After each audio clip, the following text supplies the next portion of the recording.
la commencé di voter fii ci centre école HLM Grand Médine bu Parcelles Assainies.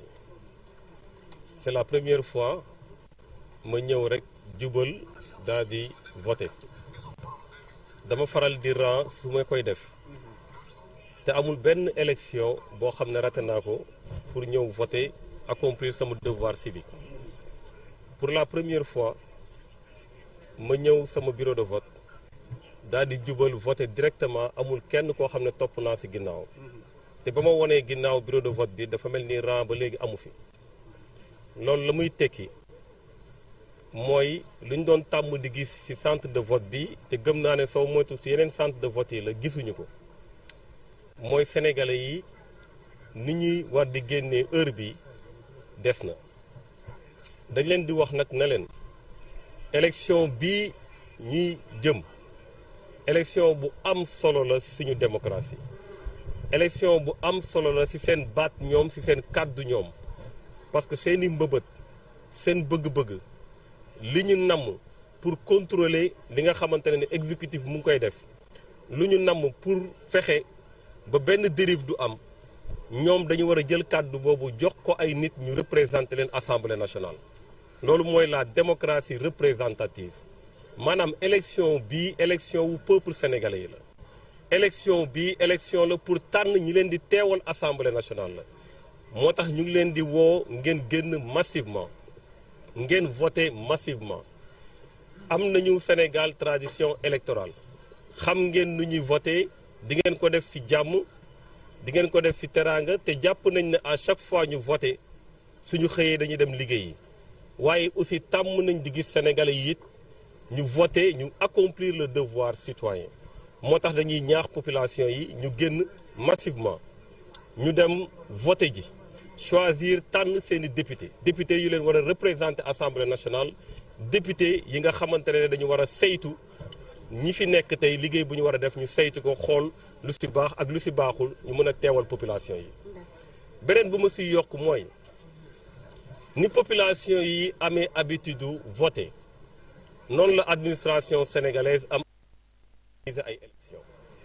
Le Sénégal est un pays démocratique, une grande démocratie boo xam ne def na ay preuves en matière électorale.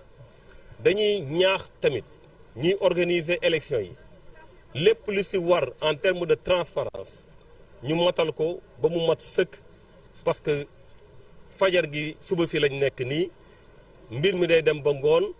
jàpp nañ ne calme bu ñu gis, transparence bu ñu namm ci élection te yàgg ko gis, loolu dina dem jusqu'au bout. ni tax ma koy préciser parce que dafa am ñu ñuy jiite ñoo xamante ne kenn ci ñoom koo xamante ne taxaw na ci campagne électorale bi ñëpp di ko dégg mu ne dafay jox ay injonction, mën na jox ay injonction ministre de la justice ku mu war a topp mu topp ko, koo xamante ne gis na ne war nañ ko poursuivre mu poursuivre ko. loolu am na ci droit. noonu lañ jàpp ne comme moom du hors la loi la, comme moom du démocrate, mën na tamit xelam mu for ci xelam ne war naa jox ay injonction ministre de l'intérieur ci ni ñuy dérouler élection yi, war na jox ay injonction ministre de la justice par rapport ak candidats yi, parce que rumeurs yi bëri na ci ay arrestation yu ñu bëgg a def ci ay candidats, rumeurs yi bëri na par rapport ak lu ñu bëgg a def ci élection yi. donc ñu ngi ñaax administration bi, ñu ngi wax le ministre de l'intérieur et le ministre de la justice ñu jël toutes leurs responsabilités. On a besoin dañu soxla dem ci ay élections libres et transparentes, dañu soxla suñu démocratie mu wanewaat boppam tey, dañu soxla au soir du 17 te muy tey jii sénégalais yi ñu exprimé wu te sénégalais yi seen décision boobu ñu respecté ko. jërëjëf. Depuis 2000 que je vote ici, c'est la première fois que je n'ai pas eu à faire la queue. Il m'est arrivé de voter à toutes les élections. Pour la première fois, je suis entré dans le bureau de vote sans faire la queue, sans avoir d'autres électeurs derrière moi. Ce qui veut dire que l'effervescence que nous avons l'occasion d'avoir en ces occasions, et disons à cette heure d'élection, cette effervescence n'existe pas, en tout cas ici au niveau de l'école HLM Grand Médine des Parcelles Assainies.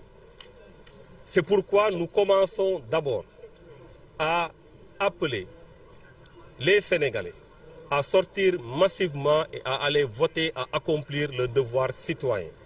C'est extrêmement important pour eux de voter, parce qu'il s'agit d'élire des députés. Nous sommes dans le cadre de la démocratie représentative.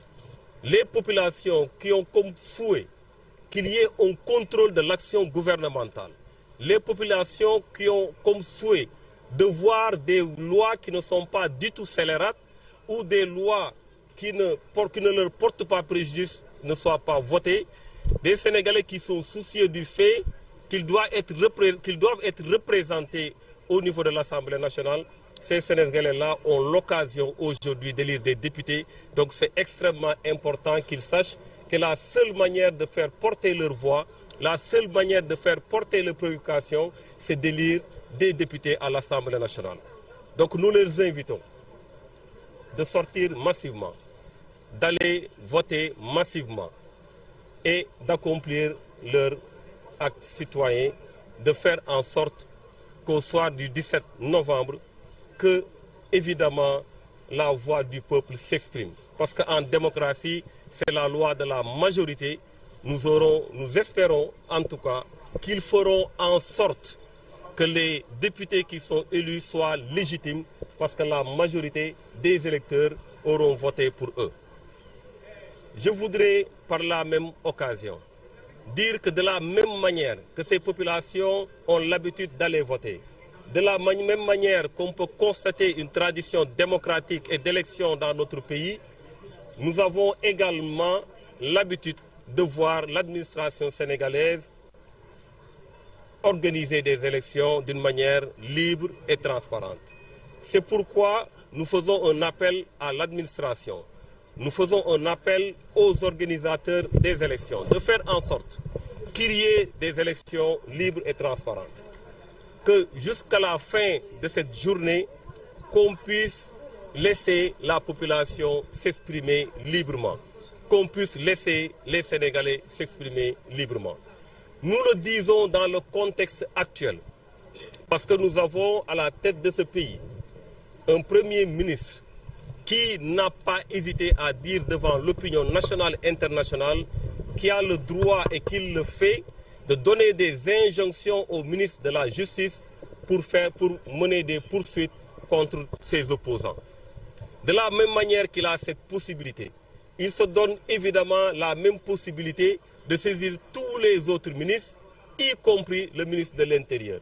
C'est pourquoi nous demandons au ministre de l'Intérieur, nous demandons au ministre de la Justice, parce qu'on nous parle, il y a beaucoup de rumeurs d'arrestation, il y a beaucoup de rumeurs d'actes qui risquent d'accomplir durant cette journée. Nous leur disons d'être responsables et de prendre leurs responsabilités. Parce qu'il est important que l'on sache que ce pays est un grand pays. C'est une démocratie achevée. Et nous avons besoin de confirmer cet état de fait à chaque élection. Donc nous demandons à l'administration, nous demandons au ministre de la Justice, nous demandons au ministre de l'Intérieur de prendre leurs responsabilités et de faire en sorte qu'il y ait des élections libres et transparentes et de faire en sorte également que les populations puissent s'exprimer convenablement dans les lieux de vote, dans les centres de vote et dans les bureaux de vote, de faire en sorte également que les candidats puissent conclure convenablement. Ils l'ont fait durant toute l'élection, durant toute la campagne. Ils ont la liberté de pouvoir continuer à parler avec les électeurs, à parler avec les Sénégalais. Donc nous disons encore une fois que nous appelons les Sénégalais à sortir massivement, à voter dans la paix, à voter dans la concorde et à s'exprimer, à donner de la légitimité aux populations, aux députés qui vont être élus, en faisant en sorte que le score puisse refléter la volonté populaire. Je vous remercie.